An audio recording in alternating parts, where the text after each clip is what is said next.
Baltic सागर में एक cargo ship ने लंगर डालकर यूरोप की लाइफलाइन काट दी है और नेटो के कई नेताओं ने इसे रूस की हाइब्रिड वॉर बताया है।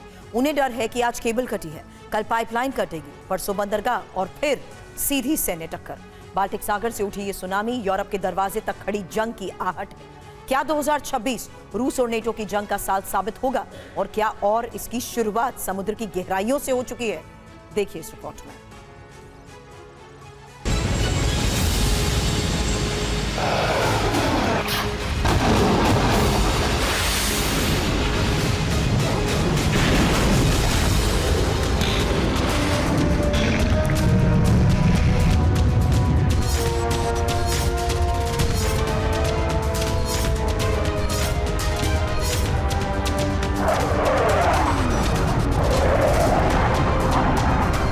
दो 2026 का पहला दिन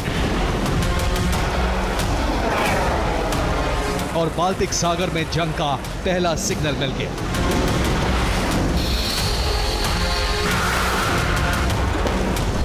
रूस और नेटो के बीच छिड़ा छद्म युद्ध अब समुद्र की गहराइयों तक उतर चुका है।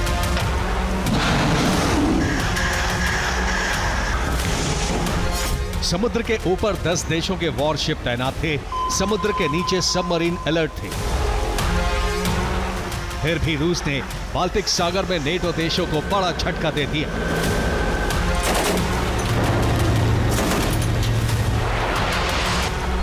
रूस की शैडो फ्लीट के कार्गो जहाज ने समुद्र की गहराई में नेटो देशों की 64 किलोमीटर लंबी वो 5 कम्युनिकेशन केबल काट दी, जिनसे इंटरनेट कनेक्टिविटी और डेटा ट्रांसमिशन होता था।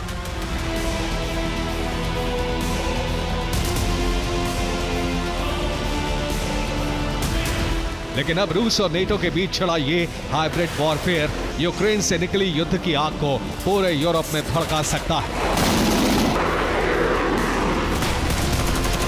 फिनलैंड की खाड़ी, जिसके किनारे हेलसिंकी, तल्लिन और सेंट पीटर्सबर्ग जैसे बड़े शहर हैं,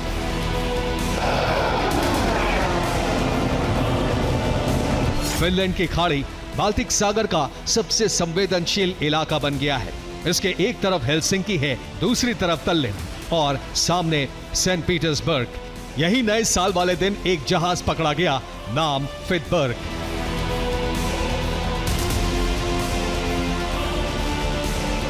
यह कोई साधारण कार्गो शिप नहीं है, यह रूस की शैडो फ्लीट का हिस्सा है, यानी एक ऐसा जहाज जो बिना गोली चलाए जंग लड़ता है।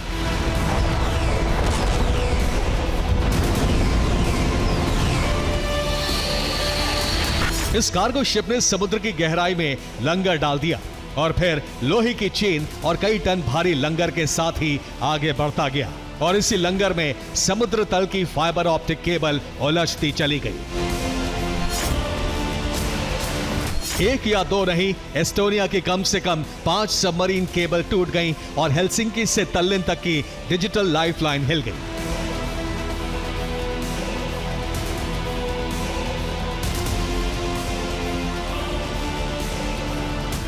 एक के बाद एक 5 सबमरीन केबल टूट गई तो कई जगह कम्युनिकेशन ठप होने लगा। सुबह 4:53 पर सबसे पहले टेलीकॉम कंपनी एलिसा ने अलार्म बजाया। कुछ ही घंटों में फिनिश बॉर्डर गार्ड हरकत में आ गए, हेलीकॉप्टर, पेट्रोल बोट और वॉरशिप एक्टिव हो गए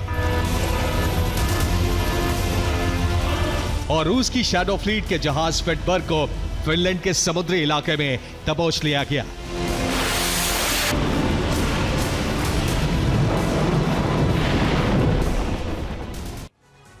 ना कोई धमाका हुआ, ना कोई अंडरवाटर नेवल ऑपरेशन चला, पर नेटो का संचार टूट गया।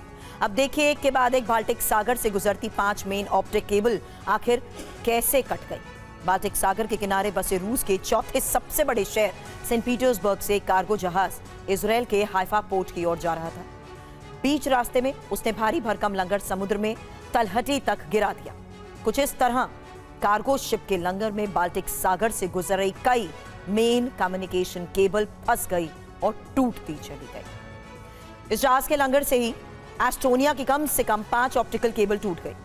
इसके बाद इस कार्गो शिप को फिनलैंड की खाड़ी में पकड़ा गया। अब नेटो देश इसे रूस की शैडो फ्लीट का हिस्सा बता रहे हैं।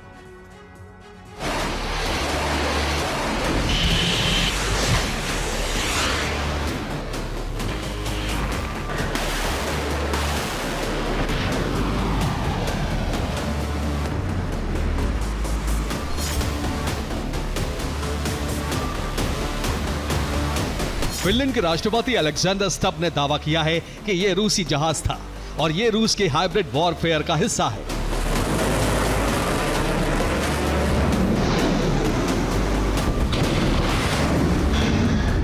जर्मनी ने दिसंबर 2025 की रिपोर्ट में दावा किया था कि रूस समुद्र तल पर बने infrastructure, wind turbine, oil rich के खिलाफ शैडो हमले तेज करेगा।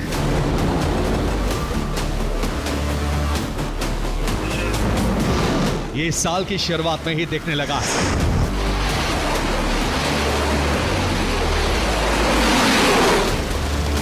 क्रू में रूस, जॉर्जिया, कजाकिस्तान, अजरबैजान के लोग थे, लेकिन ऐसा मल्टीनेशनल क्रू ही रूस की शैडो फ्लीट की पहचान है। यह पुतिन का वो हाइब्रिड वॉर है जहां मिसाइल नहीं दागी जाती।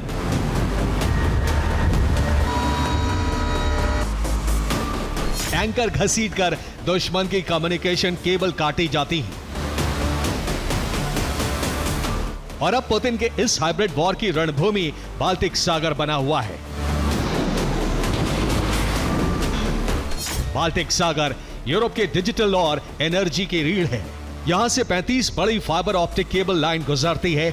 यूरोप के 95% इंटरनेट ट्रैफिक के लिए बाल्टिक सागर से गुजरने वाली यही 35 मेन सबमरीन ऑप्टिक लाइन काम आती है।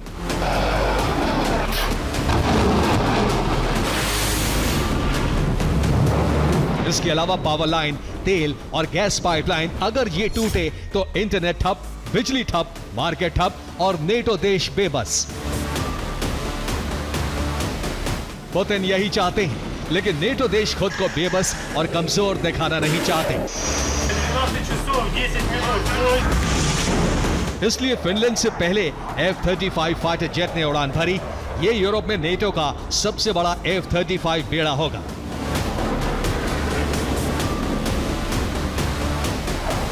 जो पुतिन के हाइब्रिड वॉर से यूरोप के देशों को बचाएगा।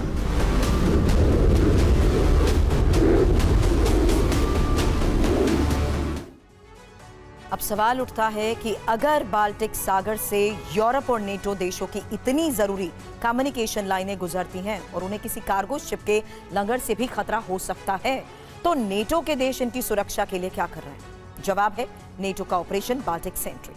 बाल्टिक से गुजरने वाली 35 से ज्यादा मेन सबमरीन केबल्स की सुरक्षा के लिए नेटो के 10 देशों ने एक फ्लीट बनाई है। इस फ्लीट में Finland, Sweden, Germany, Denmark, Poland, Latvia, Lithuania, Netherland, France और एस्टोनिया के साथ अमेरिका के भी नेवल शिप और सबमरीन शामिल हैं। हालांकि 20 से ज्यादा युद्धपोत और कम से कम 8 पनडुब्बियां हर वक्त बाल्टिक सागर में तैनात रहती हैं, जिससे यूरोप की लाइफलाइन की सुरक्षा की जा सके। इसके अलावा 5 से ज्यादा समुद्री सर्विलांस एयरक्राफ्ट 24 घंटे बाल्टिक सागर के ऊपर उड़ान भरते हैं। नेटो का ऑपरेशन बाल्टिक सेंट्री में अत्याधुनिक AI निगरानी प्रणाली का भी इस्तेमाल किया जाता है।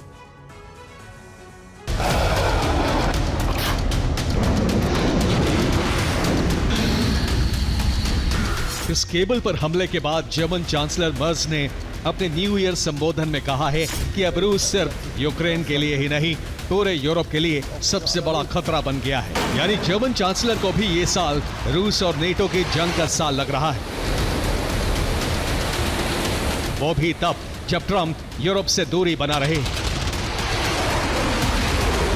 ट्रंप के बारे में खबर सामने आई है कि इसी साल 9 मई की विक्ट्री परेड के बाद ट्रंप ने रूस को अजेय कहा था और उस पर प्रतिबंध लगाने से हिचक रहे थे।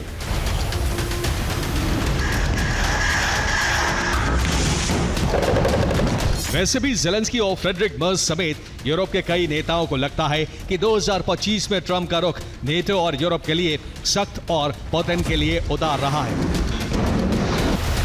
ऐसे में अगर रूस और नेटो का टकराव बढ़ा तो अमेरिका पीछे हट सकता है। ये यूरोप के लिए सबसे बड़े खतरे की बात होगी।